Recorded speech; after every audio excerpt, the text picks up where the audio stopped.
दोस्तों, मानहानि यानी डिफेमेशन के बारे में आपने सुना होगा और उम्मीद है बेसिकली जानते भी होंगे कि अगर कोई व्यक्ति किसी की मानहानि करता है तो उसके खिलाफ सिविल और फौजदारी दोनों टाइप के केसेस फाइल किए जा सकते हैं। हमारे चैनल पर काफ़ी सारे टॉपिक्स पर लीगल वीडियोस अपलोड किए हुए हैं और रेगुलर अपलोड किए जाते हैं जो आपके लिए काफ़ी यूजफुल हो सकते हैं। सबसे पहले मानहानि के बैकग्राउंड और उसके अर्थ को समझने की कोशिश करें। तो ये इंटरेस्टिंग है कि मानहानि यानी डिफेमेशन से रिलेटेड कानून करीब 2000 साल पुराना है। अगर आपने रोमन साम्राज्य के बारे में सुना हो तो रोमन साम्राज्य के टाइम एक लॉ बनाया गया था जिसके अनुसार अगर कोई व्यक्ति किसी पर बिना सबूत या ठोस कारण के आरोप लगाया गया हो तो उसे सजा मिलेगी। और तब से लेकर आज तक मानहानि के कानून में समय के साथ साथ बदलाव जरूर हुए हैं, लेकिन ये कानून किसी न किसी रूप में मौजूद रहा है। डिफेमेशन से संबंधित लॉ इस कंसेप्ट पर आधारित है कि किसी व्यक्ति की इज्जत या प्रतिष्ठा भी उसकी संपत्ति से कम नहीं होती और उसे नुकसान पहुंचाने पर भी सजा और क्षतिपूर्ति का प्रावधान सभ्य समाज में होना चाहिए। अगर कोई व्यक्ति कुछ ऐसे कहता है, लिखता है या प्रकाशित करता है, ऐसे लाछन से उस व्यक्ति की प्रतिष्ठा को नुकसान होगा तो उसे मानहानि करना कहा जाएगा।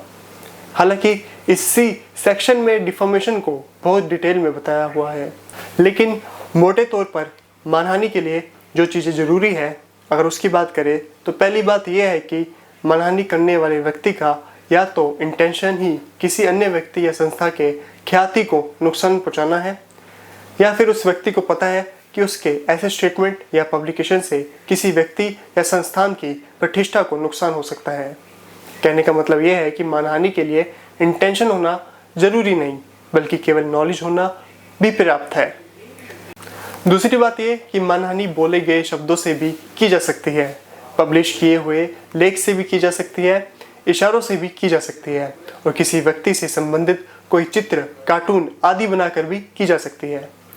तीसरी जरूरी चीज़ यह है कि ऐसा करने से किसी व्यक्ति की ख्याति यानी प्रतिष्ठा को ठेस पहुंची हो। अगर किसी व्यक्ति के बारे में कुछ कहने से या पब्लिश करने से सामने वाले की प्रतिष्ठा पर कोई फर्क नहीं पड़ा तो उसे मानहानि नहीं माना जा सकता।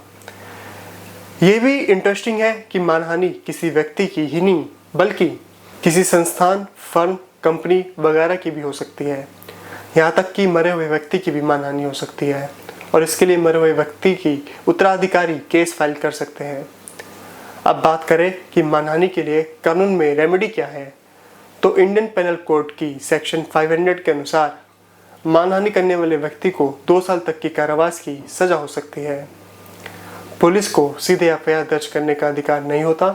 ऐसे में जिसकी मानहानि हुई है उसको सेशंस कोर्ट में कंप्लेंट फाइल करनी होगी और ये प्रूव करना पड़ता है कि जिसके खिलाफ कंप्लेंट की गई है उस व्यक्ति ने शिकायतकर्ता की मानहानि की है।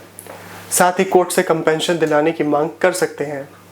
अब कंपेंशन के रूप में कितने रुपए की मांग की जा सकेगी ये डिपेंड करेगा कि जिस व्यक्ति या संस्था की मानहानि हुई है उसकी समाज में कितनी प्रतिष्ठा है और जिस व्यक्ति के खिलाफ दावा पेश किया गया है उसके कारण प्रतिष्ठा को कितना नुकसान पहुंचा है।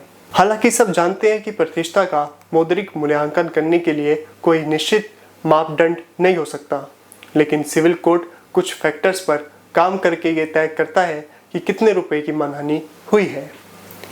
आप अपनी मानहानि के लिए कितने रुपए का दावा करें ये केवल प्रतिष्ठा के मूल्यांकन पर डिपेंड नहीं करता, बल्कि आप जिस भी अमाउंट का क्लेम कंपेंसेशन के रूप में करते हैं उस अमाउंट पर आपको कोर्ट फीस का पेमेंट भी सिविल केस फाइल करने के लिए करना पड़ता है।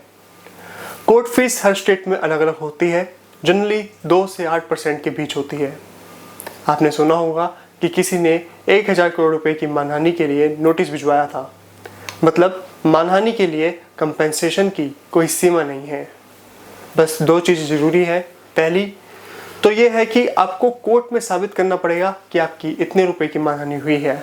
दूसरा ये कि आप जो भी अमाउंट कंपेंसेशन के लिए क्लेम करते हैं उतनी अमाउंट पर आपको कोर्ट फीस का पेमेंट भी केस फाइल करते टाइम करना होगा। दोस्तों, हालांकि मानहानि के सब्जेक्ट पर प्रोविजंस काफ़ी टेक्निकल है, लेकिन इसे ठीक से समझना और इस्तेमाल करना हर नागरिक के लिए ज़रूरी है।